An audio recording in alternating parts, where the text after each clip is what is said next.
তো আমি আজকে তোমাদের সাথে শেয়ার করব একটা doll sitting cake. Doll sitting কেকটা আমি খুব কমই তোমাদের সাথে শেয়ার করেছি, যেটুকু শেয়ার করেছি আমি ডল কেকটাই বেশি শেয়ার করি, কারণ ওই কেকটাই আমার বেশি অর্ডার আসে। তো আজকের এই কেকটা আমাকে অর্ডার করেছিলেন একজন বাবা তার মেয়ের জন্য। তো তিনি চেয়েছিলেন একটা ডল কেক, তবে ডল কেক আমি স্টার্টিংটাই 600 থেকে রাখি, তবে তার বাজেট কিন্তু অত বেশি ছিল না। তাও সে আমাকে রিকোয়েস্ট করে যে একটা ডল কেক একটু কম বাজেটের মধ্যে বানিয়ে দেওয়ার জন্য। আর তিনি আমাকে বলেছিলেন যে তার মেয়ের চকলেট কেক ভীষণই পছন্দের।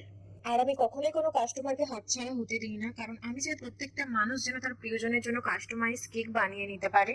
তাতে আমার প্রফিট কম থাকলেও ক্ষতি নেই, কারণ আমাকে সব দিন তোমাদের সঙ্গে কিছু না কিছু কাস্টমাইজ কেক, কিছু না কিছু নতুনত্ব শেয়ার করারই থাকে। তো তার বাজেট ছিল 450 টাকা, আমি তার মধ্যেই কিন্তু এই কেকটা বানিয়ে দেওয়ার চেষ্টা করেছি।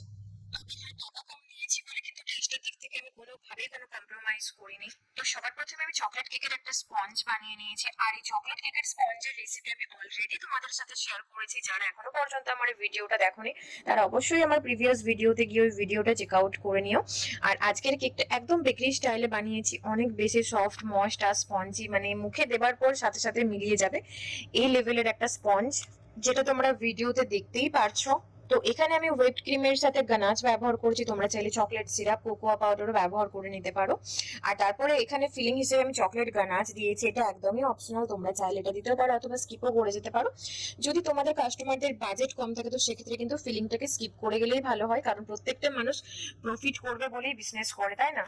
আর এখানে আমি স্পঞ্জটাকে সোক করার জন্য চকলেট গানাচের সাথে জল মিক্স করে নিয়েছি, তোমরা চাইলে এখানে কফি পাউডারের সাথে জল মিক্স করে কিন্তু স্পঞ্জটাকে সোক করে নিতে পারো।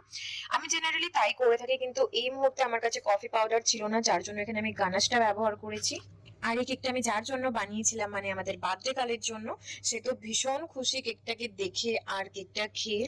যখন কোনো কাস্টমারকে আমি কেক দিই না, তারপর যখন কাস্টমার খুব সুন্দরভাবে একটুখানি রিভিউ দেয়, আমি ভীষণ খুশি হয়ে, মনে হয় যে হ্যাঁ চল, আমার এতটা পরিশ্রম সার্থক হয়েছে। মানে আমার মতন আর কাদের কাদের মনে হয় সেটা অবশ্যই আমাকে কমেন্ট করে জানিও। মানে কেকটা ডেলিভারি দেওয়ার পর না, আমি লিটারালি অপেক্ষা করে থাকি যে কখন একটা মেসেজ আসবে যে কেকটা তার কেমন লেগেছে।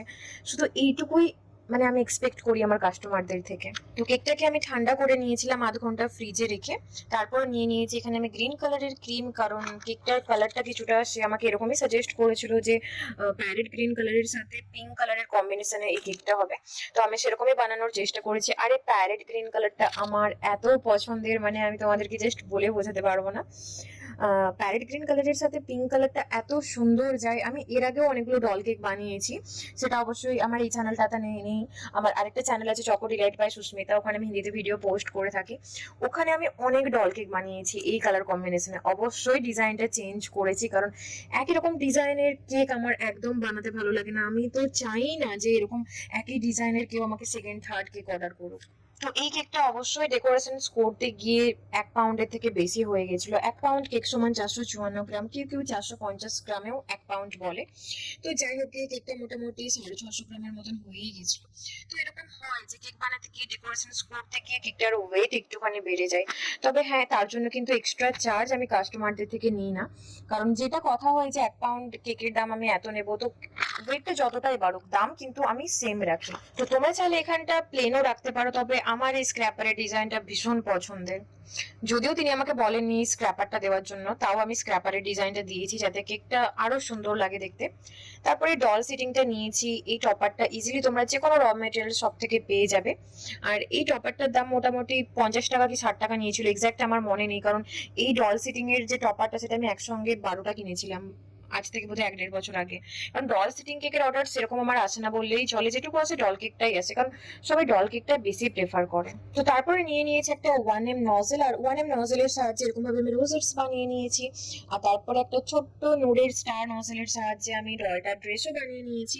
তারপরে নিয়ে নিয়েছি নন এডিবল লেস। এটা অবশ্যই তোমরা খেতে পারবে না, কাস্টমারকে কিন্তু তোমরা বলে দেবে যে এই লেসটা কিন্তু নন এডিবল খাওয়া যায় না, এটাকে রিমুভ করে কিন্তু কেকটা কাট করতে হয়। তো কেকটা প্রায় শেষের দিকে, তোমাদের সঙ্গে গল্প করতে করতে কখন যে সময় পেরিয়ে যায় আমি বুঝতেই পারি না। তো যাই হোক, আমি এখানে কিছু স্প্রিঙ্কেল দিয়েছি যাতে কেকটাকে আরো সুন্দর লাগে দেখতে।